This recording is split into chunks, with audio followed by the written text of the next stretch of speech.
ጥያቄ ልጠይቃችሁ እፈልጋለሁ። አንተና ኢምራንን ጠይቅ። አይ ጥያቄ ነው። ጥያቄና ኢምራን ክርስትና እንዳትቀበሉ የሚያደርጋቸው ነገር ምንድን ነው? እስቲ እሱን በማስረጃ አሳዩን። በጣም ጥሩ ጥያቄ። ኢምራን ጀምርለት። በደንብ አዳምጥሽ ወገናችን። ጥያቄው ምንድን ነው? አልሐምዱሊላህ ወከፋ። እስልምናን የማትቀበልበት ምክንያት ክርስትና የማትቀበልበት ምክንያት ምንድን ነው ያለኝ። መጀመሪያ ክርስትናን የማልቀበልበት ምክንያት የሚመለከው አካል ትክክለኛ አይደለም። የምታመልኩት አካል ትክክለኛ አይደለም። እኔ ኢምራን ሚስተር ኢምራን አእምሮ አለኝ አስባለሁ። የፈጠረኝ ራሴ እንደ አእምሮ ተሰጥቶኛል። በደንብ ማሰብ እችላለሁ። አእምሮ እያለኝ ሶስት አምላክ ላመልክ አልችልም። እናንተ ግን ሶስት አምላክ ታመልካላችሁ። አብ ወልድ መንፈስ ቅዱስ ብላችሁ ሶስት አምላኮች ታመልካላችሁ። ሶስት እንደምታመልኩ ደግሞ ማስረጃ ከፈለክ ላሳየህ። ጀስት በራሴ ብቻ እንዳይመስልህ። ያው ሶስት ጌቶች እንደምታመልኩ መጽሐፋችሁ ላይ ጽፋችኋል። ምን ብላችሁ ጽፋችኋል? ተመልከቱ እዚህ ጋር የተዛዛቸው ባህሪ አንድ የሆነ ሶስት ጌቶች ናቸው ብላችሁ ሶስት ጌታ ታመልካላችሁ። እኔ ደግሞ የማመልከው አብርሃም ሳመልከው የነበረውን አምላክ፣ ሙሴ ሳመልከው የነበረውን አምላክ አንድ አምላክ ነው እንጂ የማመልከው ሶስት አምላክ አላመልክም። እሺ የመጀመሪያው ፖይንት እሱ ነው። አንዴ ከቁርአን ደግሞ ልስትክና ከዛ በኋላ ወደ ሁለተኛው ደግሞ አልፋለሁ። ኦኬ ያው እኔ ሙስሊም ማመልከው ተመከተ አምላካችን እንደዚህ ይላል በቁርአን ላይ ያው በል እርሱ አላህ አንድ ነው አለ። በል እርሱ አላህ አንድ ነው አለ። አምላክ አንድ ነው አለ። እኔ የፈጠረኝ አንድ አምላክ ነው። የፈጠረኝን አንድ አምላክ ትቼ ሂጄ አንተን አምላክ ሶስት አምላክ አላመልክም። እሺ ወገናችን፣ ግን እዚህ ጋር ቁርአን ይመክራል። አንተ ቁርአን ይመክራል። ተመከተ ምክሩን ይሄ ነው። አምላካችን እንደዚህ ይላል። እናንተ የመጽሐፉ ሰዎች አንተ ነው። እሺ በደንብ አዳምጥ። በሃይማኖታችሁ ወሰን አትለፉ፣ በአላህ ላይ ወሰን እንጂ አትናገሩ። ከተመከተ ጋር እንደሚል አማልክት ሶስት ናቸው አትበሉ፣ ሶስት አምላክ አታምልኩ፣ ሶስት አምላክ አታምልክ። ይሄን አታምልክ። እሺ ወገናችን፣ አላህ አንድ አምላክ ብቻ ነው አለ። ስለዚህ ማምለክ ያለበት ወገናችን አንድ አምላክ ብቻ ነው። ስለዚህ የመጀመሪያ ምክንያት ምንድነው? እናንተ ሶስት አምላክ ነው የምታመልኩት። እኔ ደግሞ ሶስት አምላክ ላመልክ አእምሮዬ የማይቀበለውም ሶስት አምላክም አይኖርም። መጽሐፍ ቅዱሳችሁ ራሱ የሚናገረው ዘዳግም ላይ ሺማ እስራኤል አዶናይ ኤሎሄኑ አዶናይ ኢኻዳን፣ እስራኤል ሆይ ስም አምላካችን ሆይ አንድ ነው አለ። ስለዚህ የማመልከው እኔ አንድ አምላክ ነው። ይሄ ግልጽ ነው ወገናችን። እሺ ሁለተኛ ደግሞ እምነታችሁን የመሰረታችሁበት ይሄ መጽሐፍ ቅዱስ ትክክለኛ መጽሐፍ አይደለም። ይሄ መጽሐፍ ይሄ መጽሐፍ ትክክለኛ መጽሐፍ አይደለም። ስለዚህ እናንተ እምነታችሁ የመሰረታችሁበት መጽሐፍ ትክክል ካልሆነ እምነቱ ራሱ ትርጉም አይኖረውም ማለት ነው። ለምን? መጽሐፉ አንደኛ በውስጡ የባለጌ ነገር ነው የያዘው። ዝም ብዬ ላሳጋችሁ። ይሄ ነው እናንተ መጽሐፍ ውስጥ ያለው። ስለዚህ ይሄ መጽሐፍ እኔ ጤነኛ አእምሮ ይዤ ይሄ መጽሐፍ የአምላክ ቃል ብዬ ልቀበለው አልችልም። የባለጌ ቃል እየያዘ ሲቀጥል አምላክን እየተሳደበ መጽሐፉን እኔ አምላክ ቃል ብዬ አልቀበለው። አምላክ የተሰደበ ተመክተ እንደሚሳደብ እዚህ ጋር ደግሞ አምላክን ይሰድበዋል። አምላክን እንደው እኔ እኮ ምሳሌ እኔ ሳላህ ጓደኛዬ ነው። ሳላህን አከብረዋለሁ። ለሳላህ ክብር አለኝ እኔ ማለት ነው። እንዲሁ ለሁላችሁም ክብር አለኝ እኔ። ግን መጽሐፍ ቅዱስ አምላክን አያከብረው፣ አምላክን ያንቋሸዋል። አምላክን ይሳደበ እንደ ትክክለኛ መጽሐፍ እየቀበላል። ምሳሌ ተመልከቱ። ትንቢተ ኢሳይያስ ምን እንደሚል ፈጣሪሽ ባልሽ ነው ይላል። ፈጣሪሽ ባልሽ ነው፣ ስሙ ደግሞ የሰራዊት ጌታ እግዚአብሔር ነው ይላል። ሲፈልግ ደግሞ ተመልከቱ እዚህ ጋር ደግሞ በዚያን ጊዜ ባሌ ብለሽ ጥሪኝ ይላል እግዚአብሔር። በዚያን ጊዜ ባሌ ብለሽ ጥሪኝ ሴቶችን እንደ ባል ይፈልጋል ባል እንዲሉት ማለት ነው። ይሄ እንግዲህ አምላክ ሊባል አይችልም። ሴቶችን ባሌ ብላችሁ ጥሩኝ የሚል አምላክ ማለት ነው። ሲቀጥል ደግሞ ተመልከቱ እዚህ ላይ ትንቢተ ኤርምያስ ላይ እንደዚህ ይላል። ትንቢተ ኤርምያስ ምዕራፍ 31 ላይ እግዚአብሔር ማለት ተመልከቱ እዚህ ጋር በእውነት በኤፍሬም ላይ በተናገርኩ ጊዜ አስበዋለሁ። ተመልከቱ እዚህ ጋር ስለዚህ አንጀቴ ታወከች አለ እግዚአብሔር። አንጀቴ ታወከች ርህራሄ እራራለታለሁ ይላል እግዚአብሔር። እግዚአብሔር ምን አለ? አንጀቴ ታወከ አለ። አንጀት የሚታወክ አምላክ አለ እንዴ? ክርስቲያን ወገኖቻችን፣ እኔ እንደዚህ አምላክ አላመልክም። ሲቀጥል ነቢያቶቹ ራሱ አታለ የላከውን ነብይ የሚያታልል መጽሐፉ እንደሚናገረው ከሆነ ማለት ነው። ትንቢተ ሕዝቅኤል ምዕራፍ 14 ቁጥር 9 እንደዚህ ይላል። ነብዩ ቢታለ ቃልን ቢናገር ያንን ነብይ ያታለልኩት እኔ እግዚአብሔር ነኝ አለ። ከዛ ደግሞ እግዚአብሔር ካታለልኩት ተመልከቱ እንደሚያደርግ እጄንም በእርሱ ላይ ዘረጋለሁኝ ከሕዝብ መካከል አጠፋዋለሁኝ አለ። ነቢያትን የሚያታልል አምላክ፣ ሲፈልግ እንደ እርጉዝ የሚጮህ አምላክ፣ ነቀዝ የሚባል አምላክ፣ ባልና ሚስት የሚጫወት አምላክ። ይሄ አምላክ ብዬ አለየውም። ግን የማስበው ምንድን ነው? ይሄ መጽሐፍ እሱ ላይ ዋሽቷል፣ አምላክ ላይ ዋሽቷል ነው። ይሄ መጽሐፍ ክርስቲያኖች የሚመሩበት መጽሐፍ አምላክን ይሰድበዋል ነው። ነቢያትም ደግሞ ይሰድባቸዋል። ምሳሌ ተመልከቱ። ኖህ አለ በስልምና የተከበረ ነብይ አለ ኖህ አይደለ? ተመልከቱ ስለ ኖህ ምን እንደሚል እዚህ ጋር ኦሪት ዘፍጥረት ምዕራፍ 9 ላይ ኖህም ገበሬ መሆን ጀመረ፣ ወይንም ተከለ፣ ከወይን ጠጁም ጠጣና ሰከረ፣ በድንኳኑም ውስጥ ራቁቱን ሆነ ይላል። ሰከረና ራቁቱን ሆነ ይላል። አስባቸው ነቢያትን ይሳደባል። ሲቀጥል ደግሞ እርስ በእርሱ አይስማማም። ተመልከቱ እዚህ ጋር አንድ መጽሐፍ ቅዱስ አለ፣ ሁለተኛ አለ፣ ሶስተኛ አለ፣ እዚህ ጋርም አራተኛ አምስተኛ ነው። እዚህ ጋር ተመልከቱ። እነዚህ አምስቱም አይስማሙም። ማጀማ አምስቱም እርስ በርሳቸው ይጋጫሉ። ስለዚህ አሁን ኢምራን ክርስትና ልቀበል ሳስብ የትኛው መጽሐፍ ልከተል? የትኛው መጽሐፍ እርስ በርሳቸው እየተባላችሁ መጽሐፋቸው እርስ በርሱ እየተጋጨ የትኛው ትክክለኛ? ጴንጤው መጥቶ የኔ መጽሐፍ ነው ትክክል ይላል። ኦርቶዶክስ መጥቶ የኔ መጽሐፍ ነው ትክክል ይላል።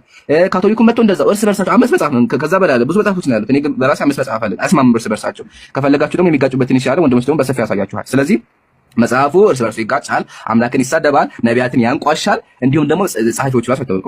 ይሄ ሶስተኛ ፖይንት ይሄ ነው። የመጨረሻ ፖይንት ደግሞ ሻላ አጠራርጌ ላቁመው። የመጨረሻ ፖይንት ደግሞ ምንድነው? ኢየሱስ ላይ ነው የመጨረሻ ፖይንት። ክርስቲያን ወገኖቻችን የማርያም ልጅ ኢየሱስ አይሁዳዊ የሆነውን ኢየሱስ አይሁዳዊ ነው፣ እስራኤላዊ ነው ኢየሱስ። ክርስቲያን ወገኖቻችን እስራኤላዊ የሆነውን ኢየሱስ ያመልኩታል። እስራኤላዊ ግለሰብ ያመልካሉ፣ አይሁዳዊ ያመልካሉ ክርስቲያኖች። ኦኬ፣ አይሁዳዊ ክርስቲያን ሰውን ያመልካሉ ክርስቲያን ወገኖቻችን። እኔ ደግሞ ኢምራን ነኝ፣ አእምሮ አለኝ። እዚህ ጋር ያሉ ሰዎች በሙሉ አእምሮ አላቸው። አእምሮ እያለን ቢላህ አለይኩም እንዴ ብዬ ነው ወንድ ልጅ ከእስልምና ወጥቼ ከእስልምና ወጥቼ ሂጄ ወንድ ልጅ የማመልከው? አስቡት እስቲ እዚህ ጋር ያላችሁ ሙስሊሞች አስቡት። ከእስልምና ወጣችሁ ሂዳችሁ ወንድ ልጅ እንደናንተ ያለ እንደናንተ ወንድ ልጅ በቃ ከናንተ በምንም የማይለይ ወንድ ልጅ ስታመልኩ ወንድ ልጅ ክርስቲያን ወገኖቻችን። ስለዚህ ያምሩ አለ እንደው ምንም ለምን ሻባ አትከባበጡም? ይሄ ወንድ ልጅ መልካም በእድሜ ይበልጠናል። በእድሜ እሱ 30 ዓመቱ ነው የሳደገው ለሰው 30 ዓመቱ ነበረ። 30 ዓመት የሆነውን ኢየሱስ መጽሐፍ ቅዱስ ባሪያ የሚለውን ትንቢተ ኢሳይያስ ላይ እንዲሁም ነብይ ነኝ ያለውን ኢየሱስ እኔ አላመልከውም። አምላኬ ሲያለቅስ የነበረውን ኢየሱስ አላመልከውም። ማስረጃ ሁሉም አለ ከፈለጋችሁ ወይም እያሳየኋችሁ ዝም ብዬ በሐሳቡ እነግራችኋለሁ። ኢየሱስ አምላኬ እያለ አምላኩን ነበር የሚያመልከው። እኔ አምላክ አይደለሁም አለ። ቸር አትበሉኝ፣ ቸሩ አንድ አምላክ ብቻ ነው አለ። አምላክ አለኝ አለ። ሰገደ፣ ጸለየ። ይሄን ሁላ አድርጎ እኔ ደግሞ እሱን አመልከዋለሁ። አስቡት ግን ትክክለኛ ሜቶድ የምታደርጉ ነበረ እናንተ። የዛን ጋር እናንተ ትክክለኛ መሆን ብትፈልጉ ኢየሱስ ሲያመልክ የነበረውን አምላክ ብታመልኩ ትክክለኛ ነበራችሁ። ኢየሱስ እየሰገደ ኢየሱስ ከበደው ከአቅሙ በላይ ስለሆነ ምን አደረገ? እየሰገደ ጌታ ሆይ እርዳኝ አለ። እሱን አምላክ ብታመልኩ ትክክል ነበራችሁ። ግን እናንተ ምን አደረጋችሁ? ያንን ደካማ የሆነውን ሴት ማህፀን 9 ወር ተቀምጦ የነበረውን ከዛ በኋላ ተወልዶ የተደረዘውን እንደኛ ፊደል ቆጥሮ ያደገውን ኢየሱስ ታመልካላችሁ። እኔ ደግሞ ኢምራን አእምሮ ስላለኝ ሂጄ እኔ ወንድ ልጅ አመልክም። ወንድ ልጅ ለመክሰጥ ጤነኛ አይመስለኝም። ራሱ ተወስቡት እንደኔ ያለ እንደኔ የሆነ ወንድ ልጅ በምን አምላክ ነው የምናመልከው? እኔ ራሴ ነብይ ነኝ አለ። ነብይ ተመከቱ ማቴዎስ ላይ ምን ተመከቱ ማቴዎስ ላይ ምን እንደተናገረ እዚህ ጋር ኢየሱስ ነብይ ከገዛ አገውና ከገዛ ቤቱ በቀር አይከበርም አላችሁ። ነብይ ነኝ አለ። እንዲሁም ደግሞ ከራሴ መናገር አልችልም አለ። ያው ተመከቱ እዚህ ጋር እኔ ከራሴ መናገር አንዳች ልናገር አልችልም አለ። ያው ሁላችሁ ታውቃላችሁ እሱንም ያው ዮሐንስ ወንጌል እኔ ከራሴ አልተናገርኩም፣ ነገር ግን የላከኝ አብ እርሱ የምለው የሚናገረው ትእዛዝ ሰጠኝ አለ። ራሱ መናገር አይችልም ደካማ የሆነ አካል። ስለዚህ ኢምራን አላመልክም። በጣም ብዙ ምክንያቶች አሉ፣ ግን እዚህ ጋር ባወራ ይነጋል። ክርስትና ውሸት የሆነበት ማለት ነው። 3 ምክንያት አስቻለሁ ኢንሻአላህ። ለወንድሞች ደግሞ ልልከት ጀዛኩም ለሰላም አዳመጣችሁ። ሰላም አለይኩም። እሺ ብዙ ምክንያቶች ሊነሱ ይችላሉና ሁሉንም መዘርዘር እንግዲህ ሰዓት መግደልም ስለሆነ የኛን ያዝ እናደርገውና ወደ ላይወራ እንሄዳለን ኢንሻአላህ። ቁርአን ላይ አንድ አንቀጽ ይቻላል አንብብ። ወማ የብተጊ ገይረ አልኢስላሚ ዲና ይላል። ከእስልምና ውጪ ሌላ እምነት የሚፈልግ ካለ ከእርሱ ተቀባይነት የለውም ስለሚል ያው እኛ ክርስቲያን ልንሆን አንችልም የሚል ነው። የኛን እስቲ ያዝ አድርገን ላይወራን እናስቀድማለን። ቁርአኑ እንደዚህ ይላል። ይሄ ለምን አለ አይደለም። ለምን መጽሐፍ ቅዱስ የሚያምኑ ሰዎች መጽሐፍ ቅዱስን ያምናሉ። ረጅም ዓመት በዛ እምነት ኖረዋል። ቁርአን ውስጥ የሚኖሩ ሰዎች ቁርአንን ያምናሉ። ስለዚህ ገብቼ ይሄ ለምን ሆነ እንደዚህ አይደለም በእምነቱና ከዛ ይልቅ ምን መሰለ የሚቀለኝ በሁለቱም እምነት አንድ ተመሳሳይ ነገር አለ። ያ ተመሳሳይ ነገር ፈጣሪ መጽሐፍ እንዳወረደ ቀድሞ ለሙሳ መጽሐፍ መተዳደሪያ ደንብ እንደሰጠው እናምናለን አይደል? ክርስቲያኖችም ያምናሉ፣ ሙስሊሞችም ያምናሉ። እና ያ ጊዜ መቼ ነው? ለምሳሌ መጀመሪያው ቶራት የወረደው የት አካባቢና ለማን መተዳደሪያ እንዲሆን ነበረ ቶራት የወረደው? ለሙሳና ለህዝቦች። ለእንት መልስልኝ። ለሙሳና ለህዝቦች የት አካባቢ ነበር የወረደው? አላህ ሱብሓነሁ ወተዓላ ለእስራኤል ሰዎች ተላከው ይነግራናል። መጽሐፍት ለናሙናነት ያክል እነዚህ ተጠቅሰውልናል። ገብቶሃል አይደል? ካለፉትም ሊኖር ይችላል፣ ከዚያም በኋላ ከመጡት ሊኖር ይችላል። ለናሙናነት ያክል እነዚህ ተጠቅሰዋል። ከነብያትም እንዲሁ ቀደምት ነብያት በጣም በርካታ ነበሩ፣ ከዚያም በኋላ ነበሩ።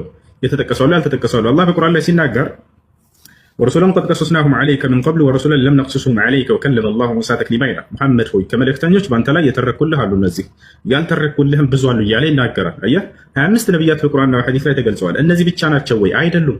ሌሎች ያልተተረኩ በርካታ አሉ። ከመጽሐፍቶችም ልክ እንዲሁ እነዚህ ብቻ ናቸው ወይ? 4ቱ ናቸው? ኧረ አይደሉም፣ ሌላም አሉ። ነገር ግን እነዚህ የተጠቀሱ አሉ፣ ያልተጠቀሱም ብዙ አሉ እያለ ይነግረናል። አሁን እዚህ ጋር ዋናው ቁም ነገር ምንድነው?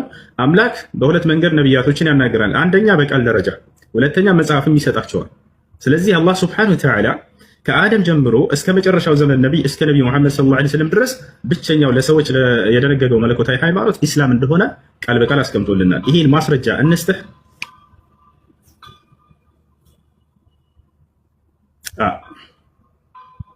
ይቻላል። ከመጀመሪያው ከእስራኤላውያኖች በዕብራይስጥኛ ከተጻፈው መጽሐፍ ላይ ከሆነ ደስ ይለኛል። የመጀመሪያ በኩረ ጽሑፉ ሙሳ ለእስራኤላውያኖች ሲመራበት ከዛ መጽሐፍ ላይ ከሆነ ደስ ይለኛል። ከዛ በፊት አምላክ አላናገረ። ምክንያቱም እስራኤላውያኖቹ ሙስሊሞች ስለሆነ ሙሴም ሙስሊም ነበረ ስላልከኝ ከዛ በፊት አምላክ ነብያትን አላናገረ።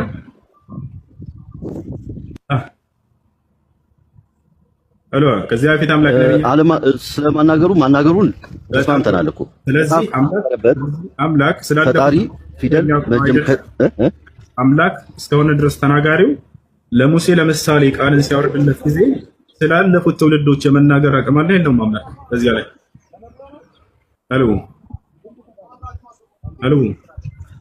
አለው። እኔ ጥያቄ እሱ አይደለም።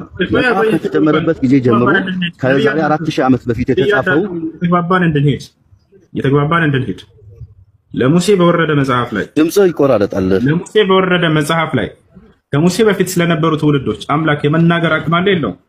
ያን ትቀበለዋለህ ቢናገር? ወይንስ ከሙሴ በፊት የነበረ መጽሐፍ ካልመጣልኝ እንደው አብርሃም ማለት ትችላለህ?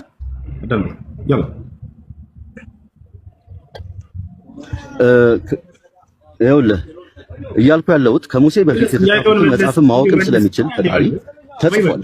ያ መጽሐፍ ግን የራስን ሀሳብ ለመናገር ብቻ ነው የመጣው። እንደሱ ሆነ አንግባባ። በደንብ እየተሰማኝ አይደለም፣ ድምጽ ይቆራረጣል። አዳምጣ፣ አይቆራረጥም፣ በደንብ ይሰማል። ለሙሴ ከገለጠ ድምጽ በጣም ይቆራረጣል፣ ቪዲዮም ጠፍቶብኛል። ሁሉም ይሰማቸዋል፣ አንተ ብቻ ስትቀር። ለሙሴ ከገለጠለት ቃል ከዚያ በፊት ስላለው ትውልድ አምላክ ቢናገር አልሰማውም፣ ከራሳቸው ጊዜ የሆነ መረጃ ካልመጣልኝ ብለህ ትመልሳለህ ወይንስ ትቀበላለህ? በሙሴ ላይ በተነገረው ስለ አብርሃም ተነግሯል፣ ስለ ኖህ ተነግሯል፣ ስለ አዳም ተነግሯል። ያን ሁሉ በሙሴ ዘመን በመጣ መጽሐፍ ላይ ተነግሯል። አይ ከሙሴ በፊት ስላለው በራሳቸው ጊዜ ከነበረ ማስረጃ ካልሆነ በስተቀር አንቀበልም ብለህ ትመልሳለህ መጽሐፍ ቅዱስን? ወይንስ አሜን ነው ከዛም በፊት ያለውንም አምላክ ስለሚያውቅ ይናገራል ያለን እቀበላለሁ ብለህ ነው የተቀበልከው? መልስ። እሺ አልሰማኝም ስጠይቅ አልሰማኝም። እኔ ጋ ብቻ ነው ወይስ ኔትወርክ? ያንተ ኔትወርክ ይሁን አላውቅም። ድምጽ በደንብ እየተሰማኝ አይደለም። ሁሉም ይሰማቸዋል፣ አንተ ብቻ ስትቀር። ጥያቄውን ከመለስክ ቀጥታ የጠየቁን ጥያቄ መልሱን ታገኛለህ። መልስ ጥያቄ ነው። እኛ ጋር ሲመጡ እምነት አልባ ሆነው የሚሰራቸው ስራ ማለት ነው። አያችሁ አይደል? ምን ይላሉ? በቁርአን ላይ ሙሉ መልስ እንዳለ ስለሚያውቁ ነቢያቶች ሙስሊሞች እንደሆኑ መጽሐፍ ቅዱስ ላይ ክርስቲያን ናቸው የሚል ስለሌለ ስለዚህ ስላለፉት ነቢያት ከራሳቸው መጽሐፍ እንፈልጋለን ይሉናል። ካልሆነስ ካልሆነ አንቀበልም። ጥሩ እንደሱ ከሆነ ስለነ አብርሃም ስለነ ከሙሴ በፊት ስለነበሩ ትውልዶች ከራሳቸው ዘመን ከነበረ አንድ መረጃ ስጡን እስኪ። አብርሃም የሚባል ሰው እንደነበር የለም። ከየት ነው የምንሰጣችሁ? ከሙሴ። ሙሴ ስላለፉት ምን አገባው? እናንተ ከሙሐመድ ስላለፉት ምን አገባው ካላችሁን ሙሴ ስላለፉት ምን አግብቶት ነው የተናገረው መጽሐፉ ላይ? አምላክ ገልጦለት ነው ትሉናላችሁ። ስላለፈው ስለሚያውቅ እኮ እኛም ይሄን እያልናቸው ነው። አምላክ ከገለጠ ለአንድ ነብይ ስላለፈው መናገር አይችልም እንዴ? ይናገራል፣ ያውቃል እኮ ወታቻለ አይደለ? ነብዩ መሐመድ ሰለላሁ ዐለይሂ ወሰለም ከራሳቸው ቢያመጡ ታው ይዛኔ ትክክል ናቸው። አንሰማቸውም ስላለፈው ስላልኖሩበት ያንን ትውልድ። አምላክ እስከሆነ ግን ይሄን ቃል እየገለጠ ያለው ስላለፈው ይናገራል። መቼ ነው የሚገባቸው ይሄ ነገር? ስለ ሙሴ ለምሳሌ ወረደለት ቃል ላይ ስለ አብርሃም ቢነግረው እንቀበላለን።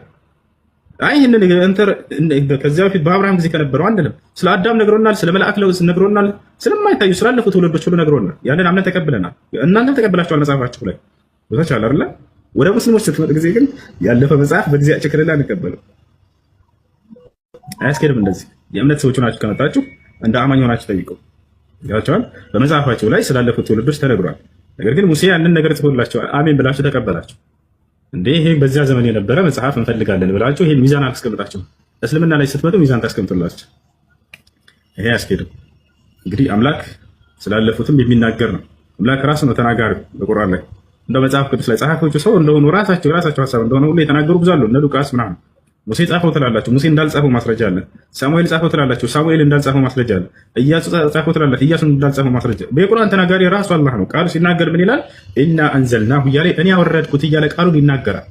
ሁል እያለ ይነግራቸዋል። ሙሐመድ ሆይ እንዲህ በል ለትውልዶች ይላቸዋል። በል የራሳቸው ቢሆን ኖሮ በል የሚል ቃል አያስፈልግም። ራሳቸው እኔ እንዲህ አልኩኝ እያሉ ይናገሩ ነበር። አያችሁ አላህ በቁርአን ላይ ሲናገር ጊዜ ራሱ ገና ስትከፍቱ ቁርአንን ዛሊከል ኪታቡ ላ ረይበ ፊህ ይላል። ይህ ቁርአን ከእኔ ከአምላካችሁ ከአላህ ዘንድ ለመሆኑ ምንም ጥርጥር የለውም ብሎ ነው የሚጨምረው። ታቻለ አይደል? አምላክ ነው ተናጋሪ። አምላክ ስላለፉት ይናገራል። ታቻ የነብዩ ሰለላሁ ዐለይሂ ወሰለም የራሳቸው ቃል ቢሆን እናንተ እናስተባችሁ ትክክል ናችሁ ይላል። ታቻለ አይደል? ነገር ግን ይህ ግልጠተ መለኮት እስከሆነ ድረስ መለኮት ደግሞ ያዕለሙ ማ በይነ አይዲሂም ወማ ኸልፈሁም ስለ ፍጥረታቱ ያለፈውንም ሁሉ የሚመጣውን ሁሉ የሚያውቅ በዚያ ለአንድ ነብይ በሆነ ጊዜ ላይ ይገልጥለታል። ስላለፈው ትውልድ ይነግረዋል። ለሙሴም ስላለፈው ይነግረዋል። ለመሲሁ ስላለፈው ይነግረዋል። አይ አንተ በዚህ ዘመን ካልነው እንጂ አንቀበልህም እንዳላላችሁ ሁሉ ቁርአን ላይ መጣችሁ አይ በዚህ ዘመን ካለፉት እንጂ አንቀበልም ያስኬድም። እሺ እኔ በአደምና በሐዋ ስራ ወይም በእነሱ ባጠፉት ጥፋት ባልጠየቅ ኖሮ አፈጣጠሬ እንደነሱ ለምን አልሆነ? ማለት በገነት ውስጥ እነሱ ነበሩ፣ በዚያም በገነት ነበሩ። ኦኬ የተሰጣቸውን ትእዛዝ ባለመጠበቅ ነው የወጡት። የኔ አፈጣጠርስ ለምን በዚህ ምድር ሆነ? ለምን እንደነሱ አልሆነ? አምላክ እዚህ ምድር ላይ ፈጠረ፣ እሱን አይጠይቅህም። ነገ የትንሣኤ ቀን ለምን በገነት አልተፈጠርክም ብሎ አይጠይቅህ። አምላክ በአንተ ላይ ባደረገው ለአንተ ጥቁር ነህ ቀይ ለምሳሌ ጠይም ነህ ይሉኛል። ለምን ጠይም አድርጎ ፈጠረህ? አምላክ ቀይ አድርጎ ለምን አልፈጠረህ? ሌሎች ነጫጭ ፈረንጆች እንደዛ ተፈጥሮ አንተ ብቻ ለምን ረጅም ነህ አጭር? እኔ ረጅም ነኝ አቦ። ለምን አጭር ፈጠርክ? አምላክ ለምን ረጅም አድርጎ ፈጠረ? ሌሎች አጫጭር ተፈጠረ። ይሄ ትርክ የሆነ ሀሳብ ይቅርታ ጋር ማለት ነው። አምላክ አንተን የሚጠይቀህ የትንሣኤ ቀን ስርዓት ተከትለሃል አልተከተልክም የሚለውን ነው። በእኔ አምነሃል አላመንክም ነው። ገብቶሃል አይደለ? በዚህ ሁኔታ ለምን አልተፈጠርኩም፣ በዚህ ሁኔታ ለምን አልተፈጠርኩም እሱን አይጠይቅህም። በዛልህ ነው አምላክ የፈጠረህ የት ላይ ነው? ምድር ላይ ነው የፈጠረህ። ኢትዮጵያ ላይ ፈጥሮሃል አይደለ? ለምን አሜሪካ አልፈጠረኝም? አይጠይቅህም በዚህ ጉዳይ ላይ። ስለዚህ አንተ በምትጠየቅበት ነገር ላይ ትኩረት አድርግ። ነገ የትንሣኤ ቀን የሚጠይቅህ አምላክ አንተ ወደህና መርጠህ በሰራሃቸው ስራዎች ላይ ነው። እርሱ ወዶና መርጦ ባደረገህ ነገር ላይ በፍጹም አትጠይቅበት። ስለዚህ በአንተ ላይ በነቢያት በኩል የላከልህ ኢስላም የሚባል ሃይማኖት አለ። ለብቸኝነት አምልከኝ አትገራ ብሎሃል። እርሱ ባወረደው ህግና ስርዓት እንድትከተል አዝዞሃል። በዚያ መንገድ ላይ ስለመሄድህና ስላለመሄድህ ብቻ ነው የምጠይቅ። የኔ ጥያቄ እኮ እዚህ ምድር ላይ በመፈጠር ይጠየቃሉ አልጠየቅም ሳይሆን እንደ ምሳሌ ነው። እሱ እንደ ምሳሌ ነው። የአደም ኃጢአት ባይኖርብኝ ማለት ውርስ ባይኖርብኝ ኖሮ ለምንድን ነው በገነት ያልፈጠረኝ ነው? እንደ አዳም ውርስ አለብህ የሚል የለም። ውርስ አለብህ የኃጢአት ውርስ አለብህ የሚል የለም። ባይኖርብኝ ኖሮ ነው ያልኩት። ለምንድን ነው እዚህ ያልፈጠረህ እግዚአብሔር? ኦኬ፣ በእኔ አስተምሮ ነው የምጠይቀኝ ወይስ በራስህ ነው? እንዳንተ መልሰው ችግር የለውም። እግዚአብሔር ለምንድን ነው በዚህ ያልፈጠረህ? ያው በእኔ አስተምሮ ከሆነ ያው የኃጢአት ውርስ ስላለ ነው። አዳም ባጠፋው ጥፋት ከገነት ስለተባረረ። በጣም ጥሩ። የኃጢአት ውርስ እንዳለብህ ከኦሪት ዘፍጥረት ድረስ አምጣ። እሱን አሁን ጥቅሱን ላሳይ አልችልም። ጊዜና እና ታወራለህ። እሺ፣ ሌላ ጥያቄ አለ። ቀጥል። ሌላ ጥያቄ ልቀጥል? እሺ፣ በዚህ ላይ እንተውና ልቀጥል። ልክ ሲያጠፋና ከገነት ሲወጣ አዳም ይቅርታ ጠይቋል አልጠየቀም? ከጠየቀ ታዲያ ለምን ወደ ገነት አልመለሰውም? ካደረገለት ማለት ነው። ይቅርታ ካደረገለት ይቅርታ መጠየቅ ምንድን ነው? ፍርድ ከዚያ በኋላ ሊያስገኝ የሚገባው የኃጢአት ምህረት አይደለ? አሎ፣ ቀጥል። ጨርሻለሁ። ይቅርታ ምንድን ተፈልጎ ነው ይቅርታ ቢጠየቀው? ይቅርታ ያደረገለት ምንድን ነው ታዲያ? አምላክ ይቅርታ ኃጢአት ሰርቷል አይደለ? የዛኔ ኃጢአት ባደረግክ ጊዜ ምን ይከሰትብሃል ከተባለ ከአምላክ ጋር ትጣላለህ አይደለ? ጥል ተፈጠረ። ያ ጥል ደግሞ እርቅ ይወርድ ዘንድ ምንድን ነው የሚደረገው? ምህረት የሚባል ነገር ይደረጋል። ስለዚህ ለኃጢአቱ ምህረት አድርጎለታል ወይ? አዎ ምሮለታል። አላህ ሱብሓነሁ ወተዓላ ንስሐውን ተቀብያለሁ ይብላል። ያ ነው የሚፈልገው እኮ። ምህረቱን በምንድን ነው የሚያውቀው? ነገረው። ያንን አላህ ሱብሓነሁ ወተዓላ ነገረን። ለእኛ ንስሐውን እንደተቀበለው ገለጸል። ማስረጃ ተሰጥቷል። ኦኬ፣ እሺ። ምን አለው መሰለህ ቁርአን ላይ ሲገልጽልን ይሄን ልንገርህ። ፈተለቃ አደም ሚን ረቢሂ ከሊማትን ፈታበ ዐለይህ። እንዳውም የሚገርምህ የንስሐ ቃልን አላህ ራሱን ያስተማረው። እንዴት ብሎ ንስሐ እንደሚያደርግ አያውቅም ነበር አዳም። የንስሐ ቃልንም ከጌታው ከእኔ ከአላህ ተቀበለ አለ። አላህ ሰጠው እንዴት መቶበት ንስሐ ማድረግ እንዳለበት። ፈታበ ዐለይህ አደም ያችን ንስሐ ቃል በተናገረም ጊዜ እኔ ንስሐውን ተቀበልኩት ተመለስኩለት አለ። ኢነሁ ሁወ ተዋቡ ረሒም፣ እኔ ንስሐን ተቀባይና አዛኝ የሆንኩኝ አምላክ ነኝና አለ። ያቺ የሰጠው ንስሐ ቃል ምን ትባላለች ወደሚለው ስንመጣ ጊዜ ቃለ ረበና ዘለምና አንፉሰና ወኢን ለም ተግፊር ለና ወተርሐምና ለነኩነነ ሚነል ኻሲሪን የምትለዋ ነች። በሱረቱል አዕራፍ ላይ ትገኛለች። ምን አሉ አደምና ሐዋ? ጌታችን አላህ ሆይ ነፍሳችንን በኃጢአት በድለናል፣ እዘንልን፣ ማርልን። የማታዝንልንና የማትምርልን ከሆንክ ግን ከከሰሩ ሰዎች እንሆናለን አሉ። አየህ፣ ያ ነው። ስለዚህ ኃጢአታቸውን አደረገላቸው አላህ ሱብሓነሁ ወተዓላ ይቅር ብሏቸዋል። ወዴት ነው የሚመለሱት ከተባለ ወደ ገነት ተመላሽ። ንስሐ ያስተማራቸው ያው አምላካቸው ነው ብለሃል። ለነሱ እንዳስተማረው ለዲያብሎስ አስተምሮት ይሁን እንዴ? ዲያብሎስ ጥሪ አድርጎለት ነበር። ከዛ ከስራውን ተደልጅ እድል ሰጥቶት ነበር። ነገር ግን አሻፈረኝ እምቢ አለ። በቃ እምቢ አለ። እስኪ ማስረጃ አለ ማለት እሱ ንስሐ እንዳስተማረውና? እሺ ችግር የለውም። የሻሃዳ እያሉ ነው የምትሉ ልጆች አድሚኖች ካላቸው አስገቧቸው። ሻሃዳ የሚለው ማን ነው?